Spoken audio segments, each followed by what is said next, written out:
I'm Barrington-Bush. Thank you for having me here today. Really excited to be a part of this, to be able to spark off a bit of a conversation, hopefully in the next little while. Just briefly about me first. I've been working for the last 2.5 years or so around the theme of helping organizations to be more like people.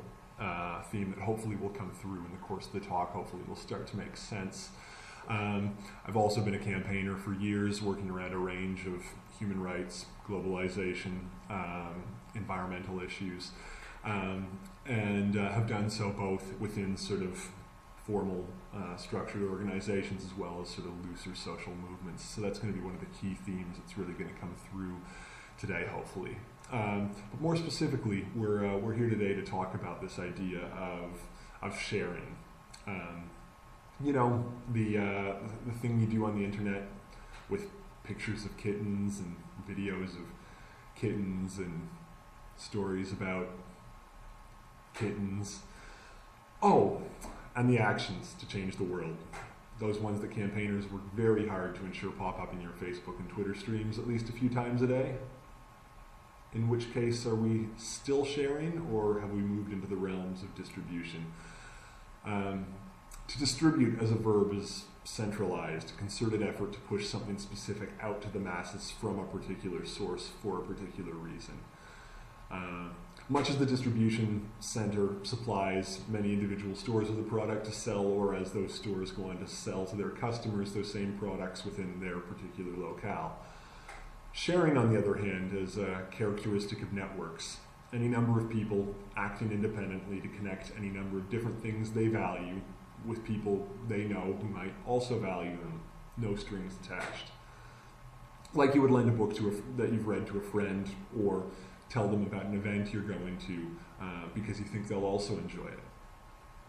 While often similar in effect at a certain scale, and that lots of people receive something, the ideas and motivations that underpin each of these actions are very different from one another. If our organizations want to share, there are a few more fundamental shifts they might have to make first. When people share things, we derive some kind of immeasurable value from doing so. Knowing we filled a gap, giving others the chance to experience something that we've appreciated or offered someone something new feels good. Others appreciate the effort we've made in doing so, and everybody wins. But is this what our organizations tend to do? Maybe, maybe not. Because organizations have an agenda beyond the share. This isn't necessarily a bad thing. At some level, the agenda is as simple as create good in the world. But as any of us who spent any time in an organization know, there are a lot of secondary aims that we often end up placing before the change the world stuff. Build the mailing list, converting donors to activists, demonstrating value to funders, etc., etc., etc. We have lots of reasons why we do these things, but that's not really the point here today. Here's why. Hate speech, porn, and credit card scams aside, the internet is built on trust. Trust is built in a number of ways. In an organizational sense, we associate it with terms like brand loyalty, credibility, which are important in certain contexts, but the kind of trust that the internet is built on is something a bit different. It's more like the kind of trust that exists between friends that says, I know you wouldn't intentionally suggest I click on a link to something you didn't really believe that I personally should click. It's the kind of trust that comes from believing the person offering you something has nothing to gain except the satisfaction of knowing that whatever they're offering you has improved your life in some small way, even if that's a matter of offering you the opportunity to do something good. There's definitely some flexibility within this, in that those you call friends can push this definition from time to time without it ruining your friendship, but it's definitely a fine balance to be struck. And it's also a point where our organizations often run afoul of the internet in some of the same ways that so many corporations do. People sense the bigger agenda, whatever it may be. It's not the gifting culture that has been prevalent in most of our major religions and countless indigenous communities around the globe for millennia, and which has made a public resurgence via the social web in recent years. For better or worse, our organizations have agendas, strategies upon which we expect change will occur. So when we say we're sharing, it doesn't always feel that way to those at the receiving end. But this isn't an inevitability of working for social change. In fact, we're living at a time when the alternatives are all around us. Lately, I've been writing quite a lot about the differences between organizations and social movements, and why the things that help one thrive are as likely to be anathema to the other. Two kinds of groups working towards the same goals, but organized to do so in almost diametrically different ways. Movements are self-directed, people joining up around something that is immediately relevant to them, with a feeling of shared purpose and freedom to pursue that purpose in whatever ways they feel inspired to do so. Alternatively, organizations are hierarchical, people following steps set out by a relative few to achieve something that is, hopefully, in all their best interests on the time scales that the organization decides. And the types of environments that nurture each of these forms are rarely the same. At the most core level, organizations have always liked control, whereas movements thrive on individual autonomy. These differences can be challenging ones to reconcile, to say the least. And when it comes to the cause that you really care about, would you prefer to be told how you can contribute to it, or have only the limits of your own imagination to determine how you'll be a part of something bigger than yourself? While we can offer a few cookie-cutter volunteer or take action opportunities, we don't currently have the organizational will to allow everyone to access everything they would need to be completely free in how they support our issues. So, if we can't open our structures up enough to let people come to us, take what they need, and make something happen with it, we're left with distributing an opportunity. Here's your opportunity, take it, or, well, take it. It's all we've got on offer. Whereas people can show up to an Occupy camp and run a workshop, cook some food, paint a banner, organize a march, if we shared that much control with the people surrounding our organizations, we might just fall apart. While it might be uncomfortable to think about it this way, the organization is the membrane that keeps resources away from the movement and the world beyond it. Meanwhile, movements are increasingly providing both stronger democracy and accountability than our own social change organizations, while also remaining flexible enough to allow people to be a part of them in whatever ways they choose to be. Are we at risk of our organizations becoming the homes of those who kind of, sort of care about our issues, while the more active activists are primarily making their voices heard elsewhere? UK tax justice and cuts activists moving with the latest UK uncut action. Canadian civil liberties activists joining or starting their own local casserole, pots and pans protest. Mexican students organizing massive Yo Soy 132 actions without student organizations or political parties involved, much like their British counterparts did over the EMA cuts in 2010. While there have always been ultra-committed activists who've organized themselves outside of the big organizations related to their causes, more and more of us are able to be part of something meaningful and collective outside of organizations and without having to start something new from scratch. In other words, the barriers to entry for wide-ranging independent activism have never been so low.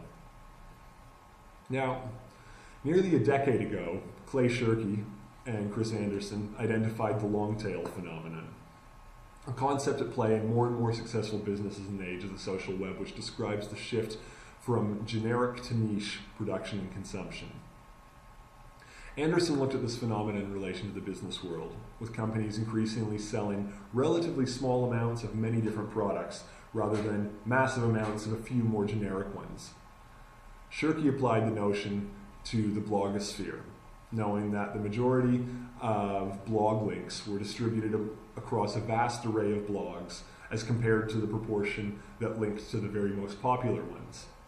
Basically, while some blogs will always stand out above the others, the vast majority of blogging activity is actually taking place amongst niche communities read by a relative few, but collectively comprising the vast majority of blogging action. Occupy and countless other self-organizing movements are creating an activism long tail as we speak. While the relatively few campaigning actions we offer still have greater individual uptake than the self-organized campaign opportunities within non-hierarchical movements, the cumulative involvement of those self-created opportunities seems poised to account for the lion's share of stuff done for social and environmental causes. In other words, our handful of engagement opportunities are the peak, while the infinite involvement of possibilities of the grassroots movements are increasing the long tail where more and more is going on. So, where do we focus our organizational energies then? If our organizations did become more focused on the less active activists, at least as they related to our particular cause, I wouldn't say it's necessarily a bad thing. I know I'm peripherally active with far more causes than those I'm very active on. I'll sign a petition, write an email, very rarely go out to an event or action, but I'm still glad to be a part of them, even if I'm not currently willing to put huge amounts of effort into each of them at the moment. Those voices, which would otherwise remain quietly isolated, can and should be amplified and respected as part of our broader push for social change. The cumulative value of sheer numbers is still a political force to be reckoned with on almost any issue. This route would allow us to essentially keep doing more of what we're doing, to tweak, to amend, but to broadly stick with the approaches we developed when media was a one-way broadcast channel. But it's also not our only path. As best I can tell, our organizations have a few combinations of three main paths we can choose to walk when it comes to campaigning in the 21st century. Number one, I mentioned collectivism and its offline variants, enabling and consolidating the voices of those who kind of sort of care about what we do and would be unlikely to engage with the issue proactively without these kinds of specific inroads. Number two is about network support for the stuff that people are doing on their own, linking and connecting whatever relevant activism is taking place and offering specific relevant organizational resources, contacts, and information to help people organize themselves, even if they're doing so in ways we can't quite get away with. Number three is opening up shop for people to do whatever they choose for the cause. Confronting our fear of loss of control, what if we swung open the gates and made our primary work welcoming committed activists through our literal and online doors, helping them make themselves at home and giving them the run of the yard to make change happen, but with our resources. The last choice is clearly the most radical and would involve the most fundamental changes. Charity status, boards of directors, staffing would all need to be reimagined. But to put it in context, it's not that different to some of the reimagining that has been and is being required of newspapers, record labels, ad firms as of late, as the internet increasingly cuts out the need for a middleman. So humor me for a minute, and imagine that the metaphorical walls of your organizations were torn to the ground. You can keep your jobs, but they're about to get quite different. For one, there might be a whole lot of new people there. They might be using desks, holding meetings, building campaign props, working on unrelated projects which have a loose connection to your organization's campaigns, but they're as welcome there as you are, from the scruffy hippies to the business people. They're all part of the movement that your organization is lucky enough to call home. There'll still be a need for collective efforts made to reach out to those who wouldn't naturally walk in through an open door, but an open door would be a positive step towards widening the demographics of those involved in our work. For two, those people might be able to make proposals on how money is spent. Perhaps there's a democratic forum or a range of activists make these kinds of decisions together. Participatory budgeting is working for local governments around the world. Why not for us? The resources are there for the cause, and movements don't have strategic directions to worry about in the same way our organization used to. They pay attention to what's going on around them and continually respond based on the circumstances. For three, the organizational logo, brand, and name might become open source, available to anyone who cares enough about the cause to want to use them. X organization might start popping up in all kinds of places it never used to. But you can always just defer to whoever was responsible for what was put out there, if people's actions for your cause should come back to haunt you. Plus, activists usually do things for the right reasons. If we don't have this much trust in how people would use our brand, we might have deeper problems to address. But that's stuff for another talk altogether. Now, these are just a few random examples of what might change if we opened up what we've got and trust people who care enough about our issues to get constructively involved. I suspect they'll do the kinds of amazing things that we've seen them doing in the social movements beyond our walls in recent years. This is sharing, opening our doors and saying, we trust you enough to take what you need. But if that was a bit much, the second option is considerably less out there, but would still involve a fair bit of rethinking and reprioritizing. While some of our organizations have tried to position ourselves as hubs, i.e. right in the middle of networked activism, we might be better off if we went for the more realistic role of cross-pollinators. What if we re-envisaged ourselves as the people who helped connect activists and moved resources and information, maybe even funding around a network as it was needed at a particular moment? We would stop issuing press releases, stop speaking to the media, stop building the capacity of activists, and start buzzing around our movements, sharing a bit of value from A and a bit of value from B with C, or putting a call out whenever a request came our way to allow others to step up and have their voices heard.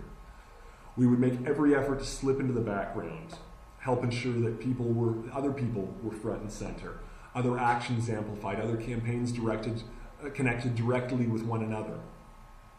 We wouldn't feel responsible for every little thing that happened in our organization's name any more than we would feel responsible for everything that happens in the name of our cause more widely today. Now, as I've been preparing this talk, an interesting action appeared on my radar from London. Maybe you saw it. Move Your Money, a campaign encouraging customers to close their accounts with the high street banks and transfer their funds to somewhere more ethical, shut down the Westminster Barclays as Bob Diamond, the bank's disgraced and recently ex-CEO, was speaking at a Treasury Select Committee about his bank's interest rate fixing practices. Now, in a period of occupations and encampments around London, this isn't that noteworthy, except when you look at the people, or more notably the organizations that back Move Your Money. The Cooperative Bank, NUS, the New Economics Foundation, among others. All good established organizations, but not the kind you necessarily associate with nonviolent direct action. Knowing people personally within each of these organizations, at one level I'm not totally surprised. But knowing a bit more about each of the organizations themselves, I'm stunned to find their names even hidden in the background of this MYM action.